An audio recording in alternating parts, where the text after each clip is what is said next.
Nous avons aujourd'hui accès à l'essence de millénaires de pensées, analysées et recondensées grâce à la science actuelle.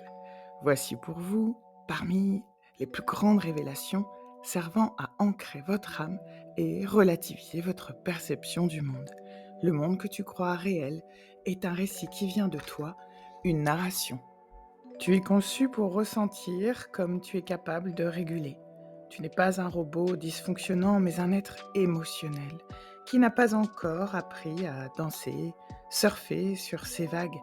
La tristesse t'étouffe, la colère t'épuise, la peur t'envahit. Ces sensations ne sont pas ennemies, mais messagères.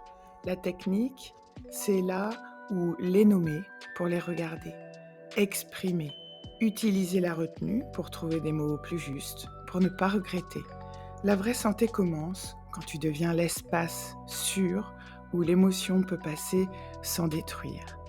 Viktor Frankl disait: entre le stimulus et la réponse, il y a un espace. Dans cet espace se trouve notre pouvoir de choisir.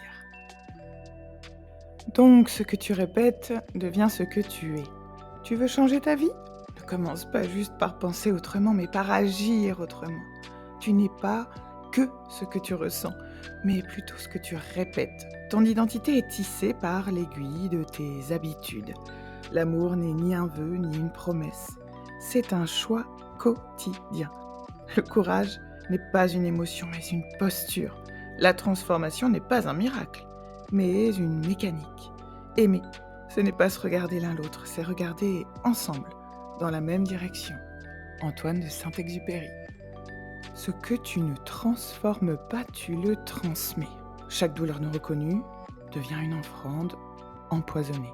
À tes enfants, à ton couple, à tes proches. Tu crois contenir la blessure, mais elle suinte. Elle modèle ton regard, ta voix, ta main. Guérir, ce n'est pas un luxe personnel, c'est un acte de responsabilité collective. Ce que tu choisis de transformer, tu l'arraches à l'héritage. Ce que tu transmuteras ne fera plus de mal. Et voici une citation de Schönzenberger. Les fantômes familiaux se transmettent jusqu'à ce que quelqu'un les regarde en face. Enfin, tu n'es pas condamné à répéter l'histoire. Tu es celui ou celle qui peut la réécrire.